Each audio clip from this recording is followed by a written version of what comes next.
नमस्कार प्रिय विद्यार्थियों, हमारे जो भूगोल विषय में ऑनलाइन क्लासेज में अपने राजकीय महाविद्यालय चितलवाना गवर्नमेंट कॉलेज के यूट्यूब चैनल पर जो वीडियो डाले जा रहे हैं, उसी के अगले चरण में हम आज भौतिक भूगोल में चट्टान अथवा सेल की परिभाषा, इसके प्रकार, इसकी विशेषताओं के बारे में अध्ययन करेंगे।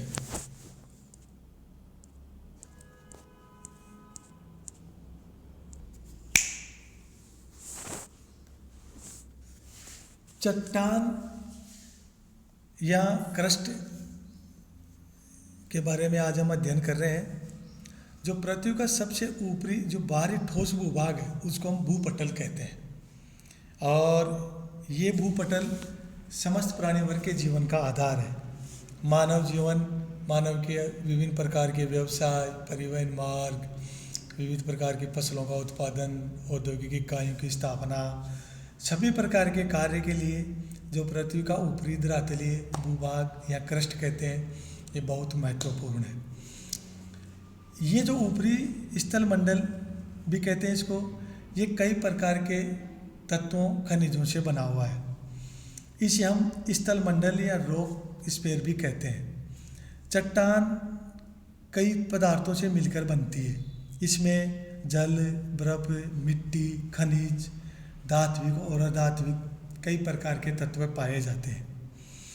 मुख्य रूप से यदि हम क्रस्ट पर लगभग 110 मूल रासायनिक तत्वों का पता चला है, जिनमें 8 तत्वों का महत्वपूर्ण स्थान है। ऑक्सीजन 46.60%, यानी कि कुल जो निर्माण उसमें ऑक्सीजन का 46.60% हिस्सा है। सिलिकॉन 27.72%, एल्यूमिनियम 8.13%, लोहा 5%, कैल्शियम 3.63%, सोडियम 2.83%, पोटेशियम 2.69% और मैग्नीशियम 2.09%। इन 8 तत्वों का पृथ्वी के ऊपरी क्रस्ट के निर्माण में महत्वपूर्ण स्थान है। खनिज ये प्राकृतिक अवस्था में पाए जाने वाले एक अजैव तत्व या अधिक तत्वों के योग से निर्मित होते हैं। इनका एक निश्चित रासायनिक संगठन होता है और एक विशिष्ट आणविक संरचना पाई जाती है। इनके भौतिक गुण पाए जाते हैं। एक तत्व वाले खनिजों में गंधक, ग्रेफाइट, सोना, लोहा आदि होता है। अधिकांश खनिज 2 या 2 से अधिक तत्वों के रासायनिक योग से बनते हैं तथा तत्वों का अनुपात भी निश्चित रहता है। क्रस्ट का निर्माण जैसे क्वार्ट्ज में 1 अंश सिलिकॉन, 2 अंश ऑक्सीजन का होता है। 2200 प्रकार के खनिजों में 24 खनिज ही अधिकांश क्रस्ट का निर्माण करते हैं, जिसमें इसीलिए इन्हें सेल निर्माणकारी खनिज भी कहते हैं। इन सेल निर्माणकारी खनिजों में सिलिकेट सबसे महत्वपूर्ण तथा प्रमुख है और इसके बाद ऑक्साइड का स्थान आता है। सेल या चट्टान ये प्राकृतिक अवस्था में पाए जाने वाले वे ठोस, जैव और अजैव पदार्थ है जिनसे क्रस्ट या पृथ्वी के ऊपरी धरातलीय भाग का निर्माण होता है। ये खनिजों के सम्मिश्रण से बनते हैं। इस प्रकार क्रस्ट की रचना करने वाले पदार्थ ही चट्टान या सेल कहलाते हैं। भूविज्ञान की दृष्टि से चट्टान में सभी पदार्थ सम्मिलित होते हैं, चाहे वे ग्रेनाइट, बालू का पत्थर, कठोर, चीका, रेत की तरह कोमल, चूना, खड़िया की भांति परवेश्य, स्टील की भांति अप्रवेश्य हो। सेलों की रचना में खनिजों का सबसे अधिक महत्वपूर्ण योगदान रहता है। सेलों की संरचना, संगठन, आकार आदि में भी बहुत विविधता पाई जाती है। ये एक डायग्राम बना के बताया गया है। एक भूपरपट्टी में सबसे ज़्यादा कौन से तत्व पाए जाते हैं।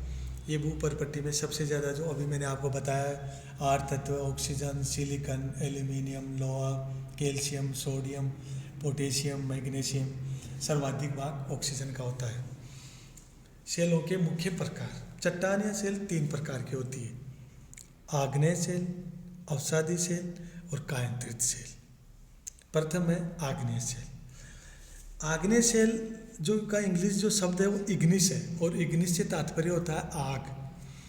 अर्थात अग्नि जैसा पदार्थ से बनने वाली चट्टानें। वास्तव में अत्यधिक ऊंचे तापमानों के कारण भूगर्भ में स्थित पदार्थ तरल अवस्था में पाया जाता है, जिसके ठंडे होकर जमने से ठोस आग्नेय चट्टानों का निर्माण होता है। जैसे ज्वालामुखी उद्गार के समय जो लावा निकलता है वो गर्म पिघला हुआ होता है, बाहर निकलने के बाद जब वो जम के ठोस हो जाता है तो आग्नेय चट्टान का निर्माण होता है। इसमें रवे पाए जाते हैं, इसलिए आग्नेय चट्टान को रवेदार चट्टान भी कहते हैं। हमारी पृथ्वी के धरातल पर सबसे पहले इन्हीं चट्टानों का निर्माण हुआ था, इसलिए इनको प्राचीनतम मौलिक या प्राथमिक चट्टान भी कहते हैं।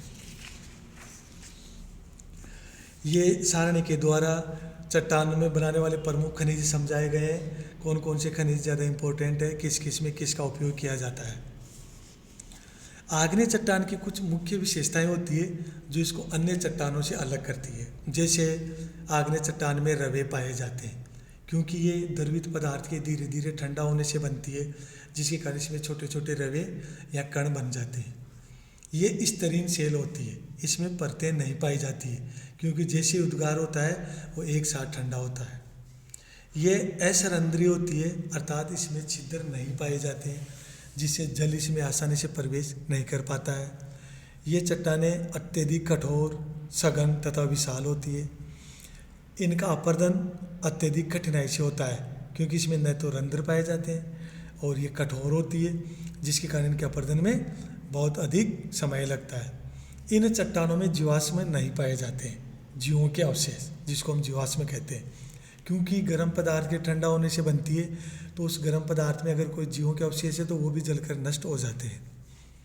आग्नेय चट्टान को भी फिर कई भागों में विभाजित किया जा सकता है। जैसे उत्पत्ति के आधार पर हम दो भागों में बांट सकते हैं, आंतरिक आग्नेय सेल, बाह्य आग्नेय सेल। आंतरिक आग्नेय सेल वो सेल है जिसका निर्माण पृथ्वी के अंदर से निकलने वाले पदार्थों के बाहर आने से ठंडा होकर जमने से होता है। इनके भी दो भाग कर दिए। पातालीय आग्नेय सेल, जो धरातल से बहुत अधिक गहराई से पदार्थ के आने से बनती है, या पृथ्वी के धरातल के नीचे ही पदार्थों के जमने से बनती है। मध्यवर्ती आंतरिक आग्नेय सेल, जो धरातल के ऊपर मैग्मा के पहुंचने से पहले धरातल के नीचे लावा के या मैग्मा के जमा होने से बन जाती है।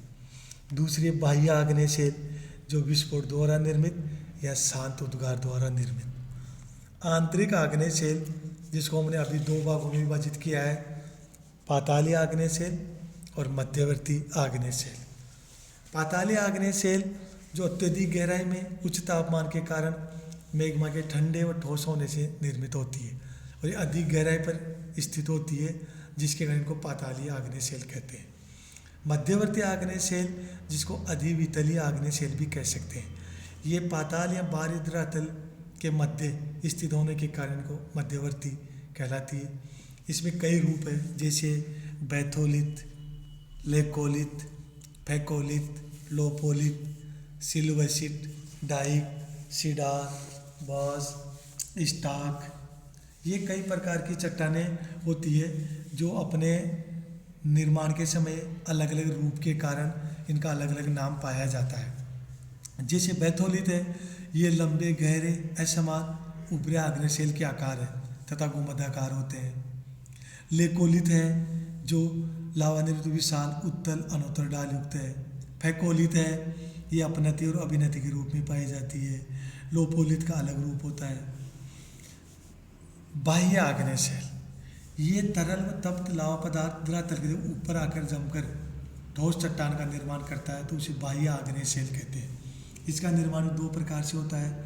एक विस्फोटक उद्गार, जब ज्वालामुखी का उद्गार एक छोटे छिद्र के द्वारा लावा सेल कण वाष्प के द्वारा एक ही छिद्र से जब एक विस्फोट के साथ बाहर निकलता है फिर जम जाता है, उससे निर्मित आग्नेय चट्टान को विस्फोटक या विस्फोटक आग्नेय चट्टान कहते हैं।